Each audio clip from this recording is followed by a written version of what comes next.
Okay, so here to talk about Destiny Pharma. We're listed in September last year, so newly listed, but the company has actually been working in this area for almost 20 years. And we work in the area of developing new antimicrobials, anti-infectives, antibiotics. Although antibiotics do come with a certain amount of baggage in the world of pharmaceuticals, there hasn't been a new mechanism really approved since the 1960s. And of course, there's the global problem of resistance, antimicrobial resistance.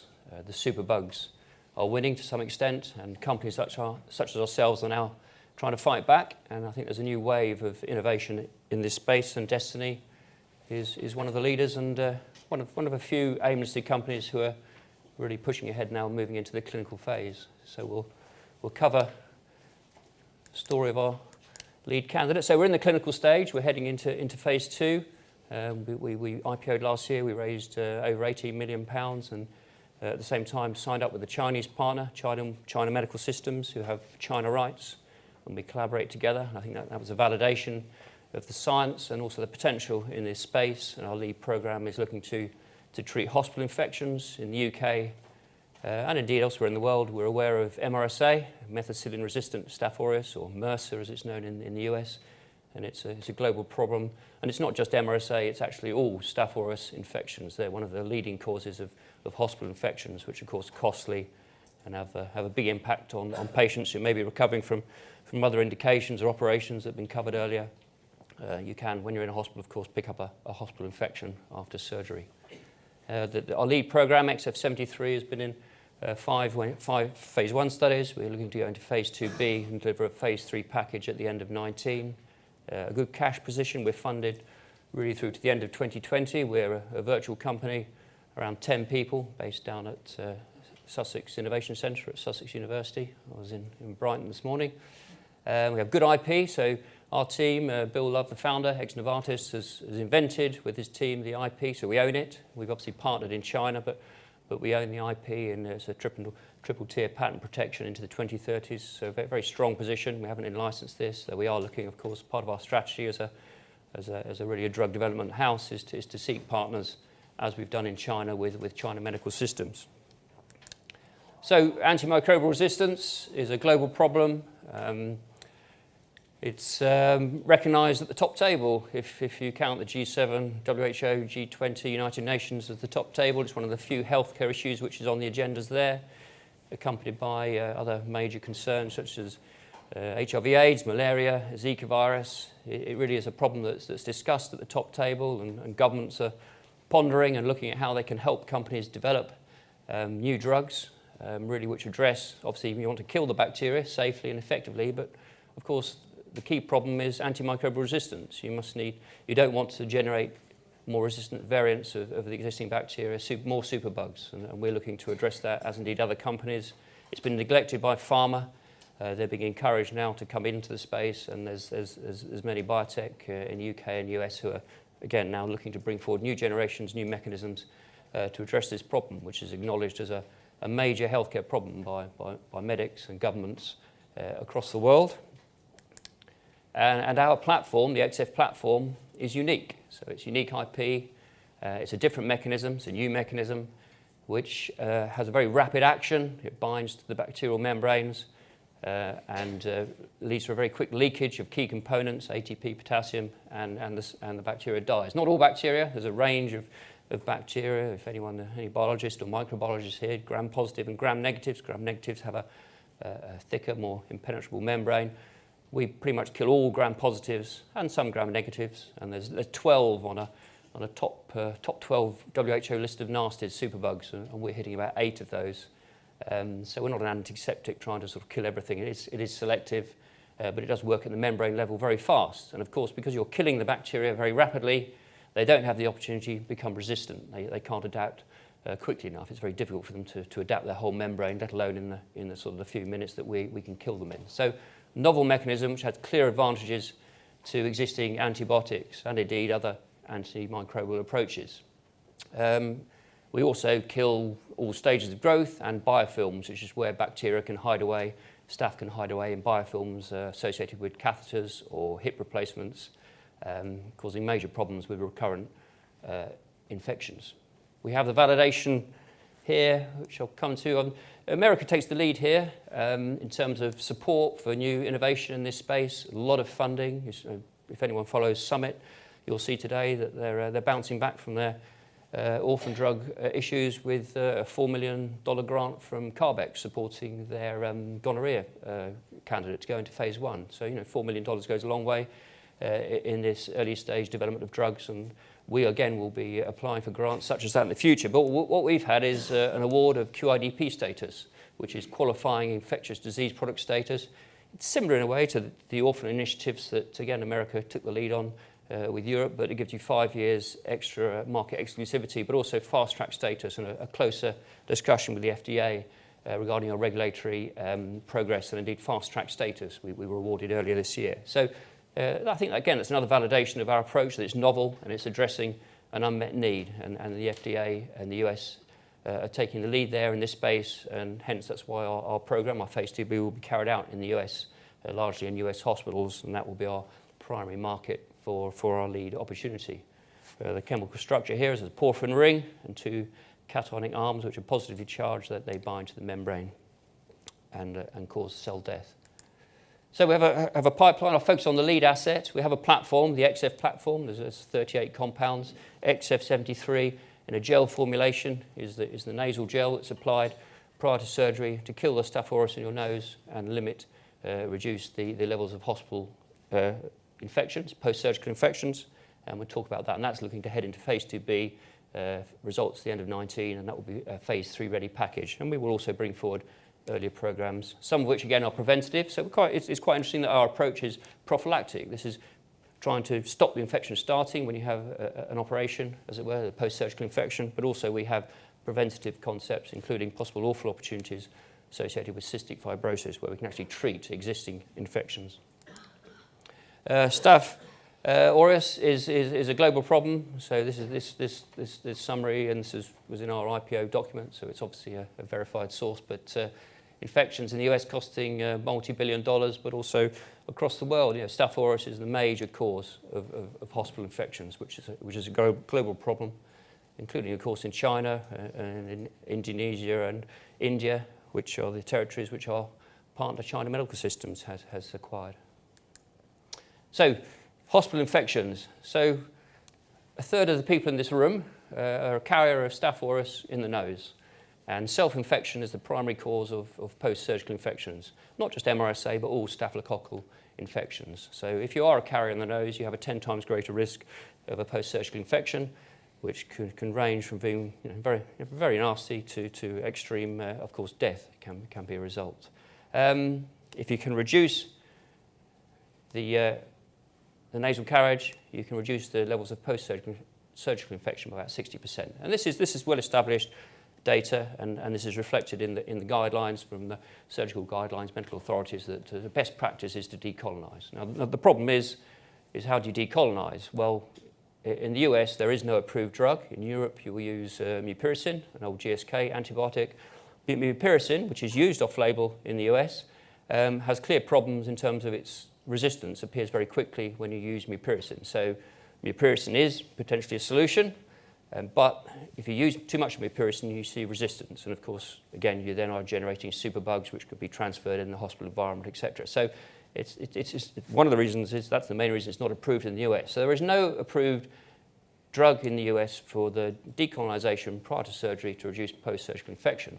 But we were awarded our QIDP with exactly that label, as it were. The FDA have given us our QIDP status, saying if we deliver the clinical data we want to, we will have the approval, as it were, for the prevention of post-surgical infection. We will be the named drug.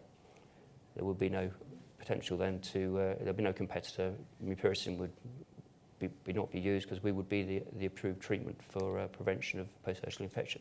Number of operations, there's obviously multi-millions of operations across the world, 40 million in the US, of which we think perhaps 20 million are high-risk surgeries. Not all surgery necessarily is sort of simple bunionectomies, etc. Perhaps not the high-risk surgeries where you would worry too much about hospital infection, but definitely as you move into cardiovascular, spinal surgeries, and certain orthopedic surgeries. This is our market, and with sensible pricing. So mupirocin is generic, so it's obviously its cost where it is used off-label in the US or Europe is $100, $150 for a course of treatment. And we're using similar pricing, so we're not looking to go for a premium pricing, but we can see a $1 billion market opportunity building up, and we've tested this through several now commercial analyses, including a very recent one which is supporting the market potential and indeed the pricing profile that we're looking to deliver. So the FDA have been very supportive. We have the QIDP status, which gives us this extra exclusivity and fast-track status. To be honest, I think for us the fast-track status and the dialogue with the FDA may be more important than the exclusivity. And we would be the first drug approved. And I think this is important. You know, there's mupirocin in the States is used off-label and has real problems with resistance. And under the QIDP, we only have to do studies against placebo. So in the States, we will only have to compare our nasal formulation against placebo. So patients in our phase 2B, half of the patients will have basically an inert gel. The other half will have that inert gel loaded with our XF73 drug. And that's through to the phase 3 studies as well. So a lower risk clinical program, we believe, through to hopefully a package in the early 2021-22 in the States. So this is key data for us in terms of resistance. Now this is, again, understanding anti-infectives, it is one of the low-risk areas of drug development. All drug development has risk, it's biotechnology. There's data that says that developing anti-infectives is 25% as risky as oncology, etc. So, 4 times greater chance of success. Still risky though. One of the key reasons for this is that if you can kill a bug in a petri dish, it's a greater indicator that you can perhaps kill it in a human body, say, a human subject. And this data is a well-established test. This is data from a well-established test measuring the generation of resistance. And what you do here is you basically have a petri dish with your, in this case, MRSA growing there, and you apply our test drug, XF73, or the comparators here, which are established antibiotics. And you don't necessarily kill all the bacteria on the first day. So some will grow again. You never kill 100% of bacteria when you're trying to kill them. So the ones that survive, you grow them up again, and you re-present your test drug, or indeed your antibiotic, say the next day or the next week, to see what volume is required to kill the same number of bacteria the second time. And of course, if resistance is occurring, you need more antibiotic. And this is what you see with these other, mupirocin and fusidic acid. After 2 or 3 exposures, you begin to see you have to have increased volumes of the antibiotic to kill the bacteria. And this is the problem with the resistance.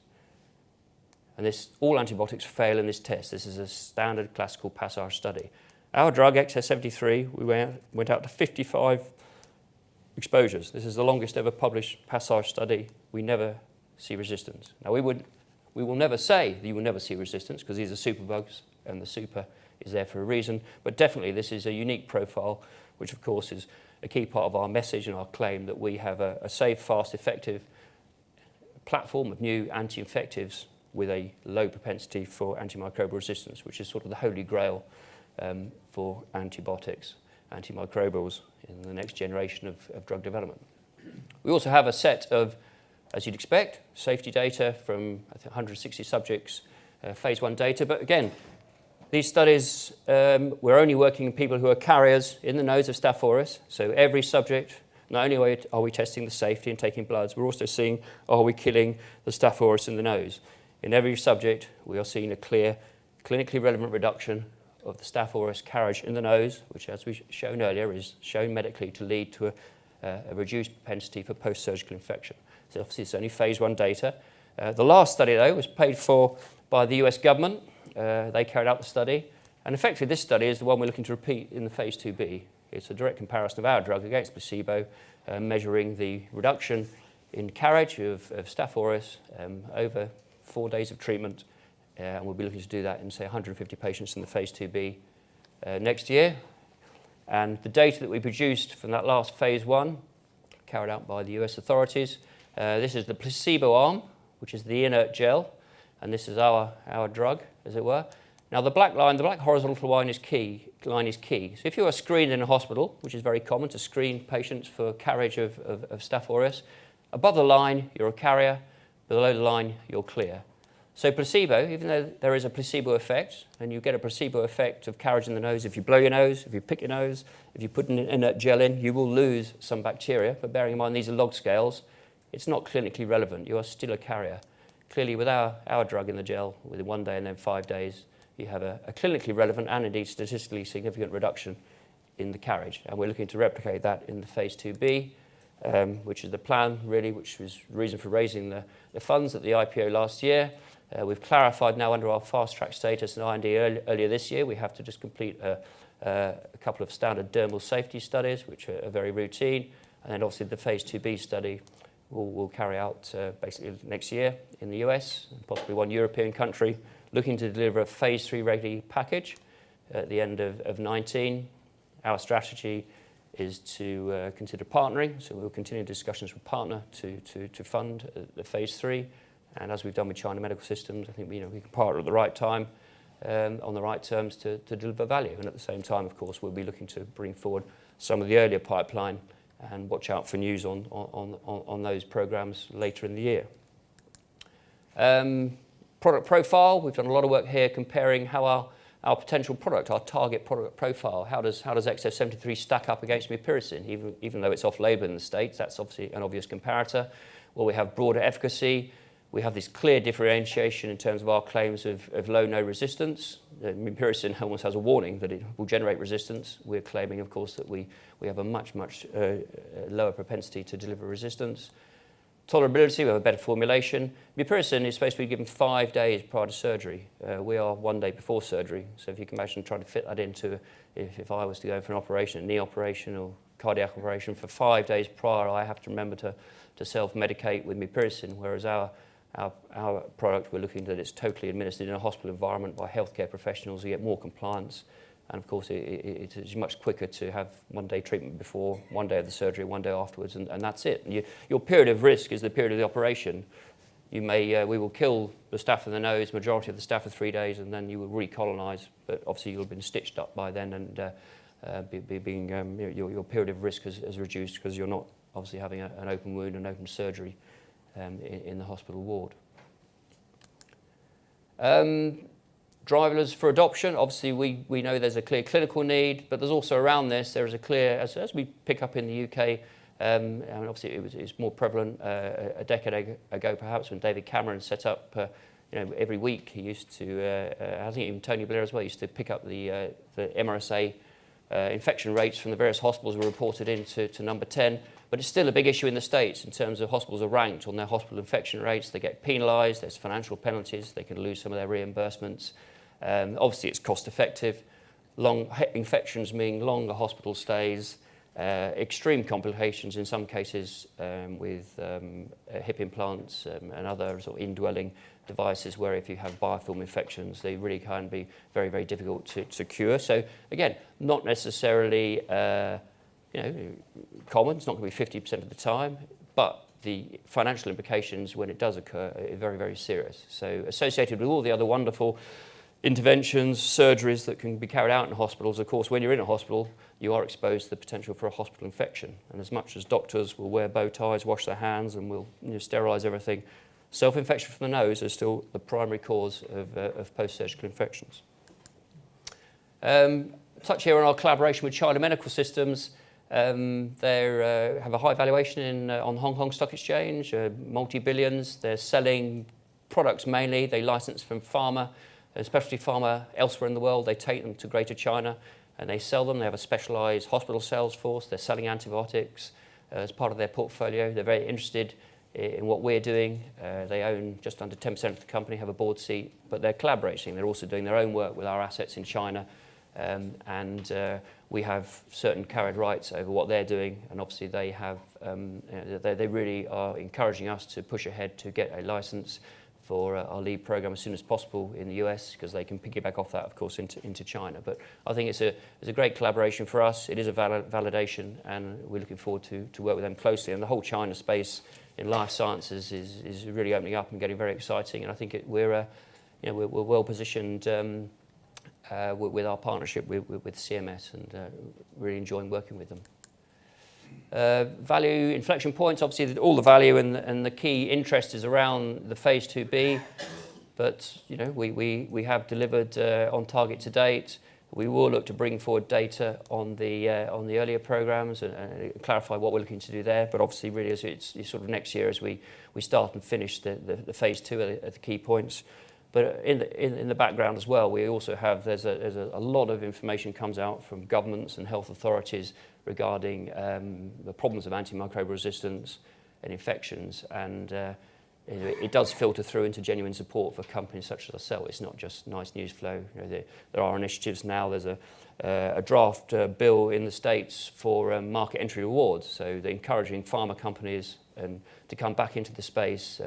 There's talk of sort of $1 billion vouchers or flexible 12-month patent extensions that a company like us, if we were successful filing for a new product application in the States, we could at the same time get a 12-month patent extension, which we could then trade to another pharma company, which could have a high value. So there's a lot of creative discussion going on, and it is beginning to come through into, as I say, draft legislation there, and definitely in terms of grants and financial support. So there's definitely, for us, one of our targets at the IPO was to secure grant income, and obviously can't promise anything, but definitely funding in a small company like us of a few millions goes a long way. So I think we have other opportunities, including our partnership with CMS to secure the future of the company, but we're very confident in our phase 2B study, which is, we believe, a reduced risk study, and we'll then look forward to the phase 3s and hopefully a product registration in the future. I think the last slide just wraps up, hopefully, the messaging I've tried to get across.